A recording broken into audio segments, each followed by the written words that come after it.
এবারে শ্বশুরবাড়ি গিয়ে যা ব্যবহার পেয়েছি তার জন্য বাড়ি কেনার জেদটা আরও বেড়ে গেল। লাস্ট সোনা বিক্রি করলাম, যা সোনা ছিল সব। আর সোনা নেই আমার। হাজব্যান্ডের অনেক দুঃখ হচ্ছিল, তাই চোখটা মুছছিল। এই লাস্ট সোনা হার আর বালা দুটো। তাই হার আর বালা দুটো একটু ছবি তুলে রেখেছি, তাই দেখাচ্ছি। দুটো দুটো জিনিসের দুটো কাগজ হয়েছে, দেখতেই পাচ্ছেন। আর দুটোকে গলানো হয়েছে, ওখানে গলিয়ে তারপরে আমরা এখানে সোনা চেক করতে এসেছি। আগে তো সোনার দোকানে বিক্রি করেছি, সেটা তো দেখতেই পেয়েছেন। আর এখন আমরা যেখানে বিক্রি করছি, যেখানে চেক করে সেখানেই বিক্রি করছি, কারণ এনারা পাইকারি রেটেই কেনে। কারণ আমাদের সাথে কিনতো না, কারণ আমাদের সাথে একটু পরিচয় হয়ে গিয়েছিলো, সেই জন্য কিনলো। বললো যে আমরা এই সব লোকের সাথে সোনা কিনি না, আমরা পাইকারি রেটে সোনা কিনি, এবং যারা সোনা দিতে আসে সোনা ব্যবসায়ীদের কাছ থেকে। এবং আমরা বলাতে এবং আমাদের সাথে একটু পরিচিতি হওয়াতে আমাদের সোনাটা কিনলো, এবং আমরা সঠিক দামটা পেয়েছি। তাছাড়া আবার আমাদেরকে সোনার দোকানে গেলে আমাদেরকে অনেক ঠকে যেতে হতো, প্রায় 20,000 টাকা, 20-30 হাজার টাকা তারা লাভ করতো।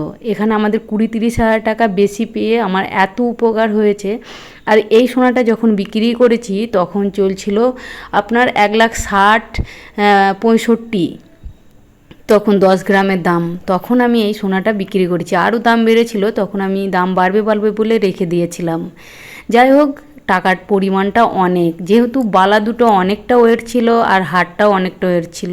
এ দুটো দেওয়ার কথা ছিল না, কিন্তু শেষমেশ আমি অত টাকা মাথায় লোন করতে যাইনি, আমি নিজের গহনা বিক্রি করে দিয়েছি। কারণ চিন্তাটা আমারও থাকবে, হাজব্যান্ড কাজ করলে কি হবে, তাই না? ওকেও চাপ দিতে চাইনি। আর তার জন্য আমি আমার নিজের গহনা দিয়ে আমি আমার নিজের জায়গায় করেছি। কারণ শ্বশুরবাড়িতে এবারে গিয়ে যা অপমানিত হয়েছি, নিজের বাড়ি না থাকলে সেই অপমানটা ওইভাবেই সহ্য করতে হয়। তার জন্য মনে একটা মেয়ে হয়ে আজকে আমার বাবার দেওয়া গহনাগুলো আমি সবই বিক্রি করে দিলাম, হাজব্যান্ডের যেটুকু হেল্প হলো। যাই হোক, টাকা দিতে এসে দেখছি প্রমোটার এসেছেন এবং আমাদের দোকানে শাটার হবে তারই মাপ নিচ্ছেন। আমরা চেকটা এবং টাকাটা দিতে এসেছি। হাজব্যান্ড তো ঘরে টাকাটা গুনতে গিয়ে ইমোশনালি হয়ে যাচ্ছিলো।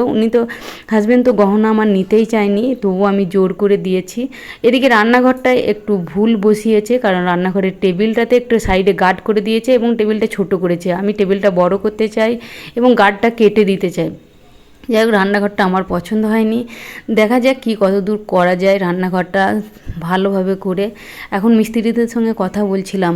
যাই হোক, ঘরে টাকাটা যখন হাজব্যান্ড নিয়ে গেল এবং টাকাটা গুনে প্যাকেট করে যখন আনছিল, ওর একটু খারাপ লাগছিল যে আমার শখের গহনাগুলো বিক্রি হয়ে গেল। আমি বললাম ওটা কোনো ব্যাপার না, আজকে আমরা নিজের বাড়িতে থাকতে পারবো নো চিন্তায়। এবং আমার লোনটা একটু কম হলো, সেই জন্য আরও অনেকটা খুশি লাগছে।